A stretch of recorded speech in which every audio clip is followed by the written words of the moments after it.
Hey students, we're doing the paper of May-June 2024, which is paper 2 and variant 3. Let's start with question 31, part 4. Question 31 is alkanes are homologous series of hydrocarbons. The table shows the names and boiling points of first 4 members of this series.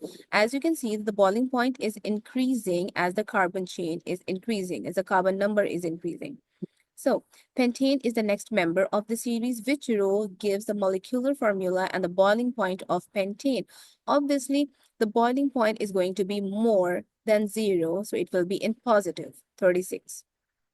And the molecular formula of pentane is, for the alkane, it's CnH2n plus 2 is the general formula of alkanes. If we put 5 in N, because pentane means 5 carbon. Pent means 5 carbon. Okay. So here it will be C5H2 5 plus 2, which makes it C5H12. So answer D, option D is correct. Next question. Which displayed formula represents the ester formed by the reaction of propane-1-ol and ethanoic acid? Propanol and ethanoic acid, which ester represents it. So propanol, it will be propyl, and it's the one which contains O. It will be C3H7, and then O will be attached with it.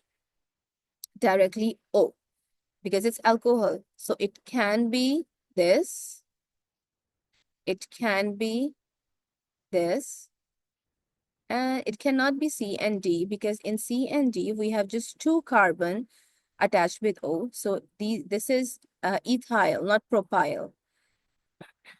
So the answer will be from A or B. And the next one is ethanoic acid. So in ethanoic acid, it will be C2H, it will be CH3 attached, and with the other carbon, it will be C double bond O, directly attached. So it is A, because A has CH3, C double bond O. So this is ethanoate. Okay, will be ethanoate. So the answer A is correct. In number 33, ethanol can be manufactured by the fermentation and by the catalytic addition of steam to ethene. Which statement identifies an advantage of using one of these methods? So we have to tell the advantage of one of these methods by fermentation and catalytic addition of steam. Catalytic addition requires a high temperature and pressure. Now, is this an advantage or a disadvantage? This is a disadvantage, so it's not correct. Ethanol produced by fermentation is extracted by distillation. No. Ethanol produced by fermentation is not extracted by distillation. It is then purified by distillation. It is purified because the ethanol which we get in fermentation is not pure. It's impure. So we purify it by using distillation. Fermentation is a batch process. Yes, it's a batch process, but it's not, no, it's not a batch process. It's a continuous process. Catalytic addition of steam is a batch process, so it's not correct. This one is correct, that the raw material in fermentation is a renewable resource, and it's an advantage of making ethanol by fermentation. In fermentation, we use glucose, C6H12O6, we use glucose, or any sugar is used to make ethanol, to make C2H5OH, ethanol. So sugar is a renewable resource, which is an advantage. Next question, which statement about carboxylic acids is correct? Okay, now about the carboxylic acid, it's an acid, so it shows the typical reactions of acids also. So they react with alkalis to form salt and water? Yes. They react with metals to form salt and water? No, because they react with metals to form salt and hydrogen gas. They react with metal carbonates to form salt, water, and hydrogen. No, they react with metal carbonates to form salt, water, and carbon dioxide gas. The general formula of carboxylic acid is CnH2n COOH, the functional group. So A is correct.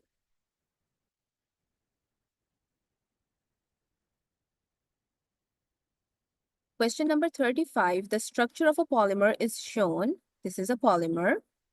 Which statement about this polymer is correct? Alkenes are polymerized to make the polymer? No, because it's a condensation polymer and the alkenes are used in addition polymer. It's a polyester? No, because in polyester, we use dicarboxylic acid and dialcohol, diol. But over here, you can see there is amino group attached also. But in polyester, there is no amino group. There is an ester link containing the acid and ol. In polyester, the link between the two alkyl groups is this. If this is an addition polymer, no. Water is produced when the polymer is made? Yes, because as it is a condensation polymer, so in condensation polymerization, water is always produced as a byproduct along with the polymer formed. 36. Methane undergoes substitution reactions with chlorine and complete combustion with excess oxygen. Which row about the two reactions is correct? So the two reactions is methane undergoes substitution reactions and methane undergoes combustion reaction. Which statement is correct?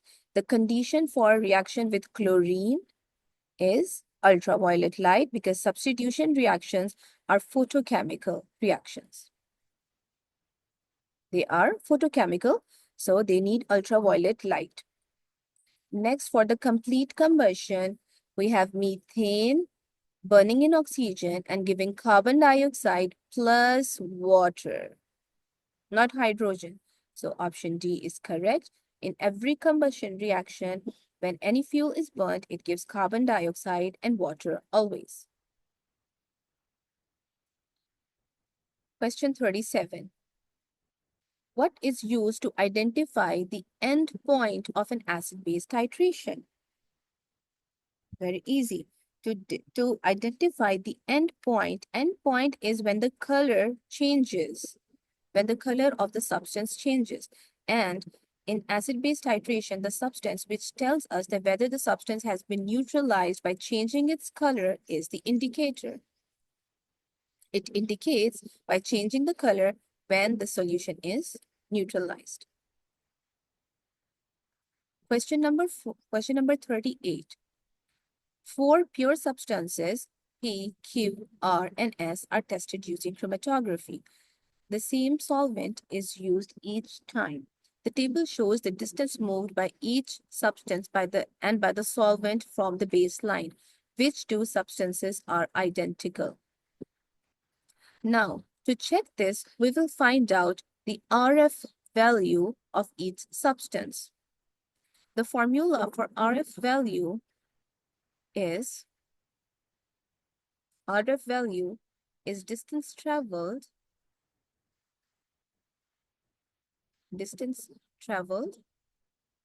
by substance divided by distance traveled by the solvent front, by the solvent. So we'll do it. Let's do it for P first. For P, the distance moved by the substance is 4.5 divided by distance moved by the travel divided by 10. For Q, 3 divided by 20. For R, 4.5 divided by 20. For S, 13.5 divided by 30.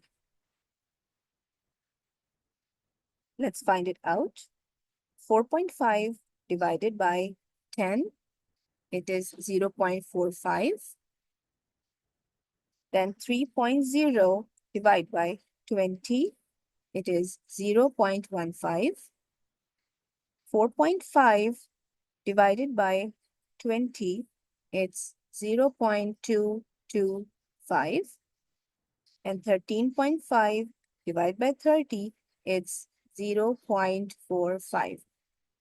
So as you can see, the P and S have the same order value. It means that they have traveled the same distance. So the answer is P and S. P. Next question.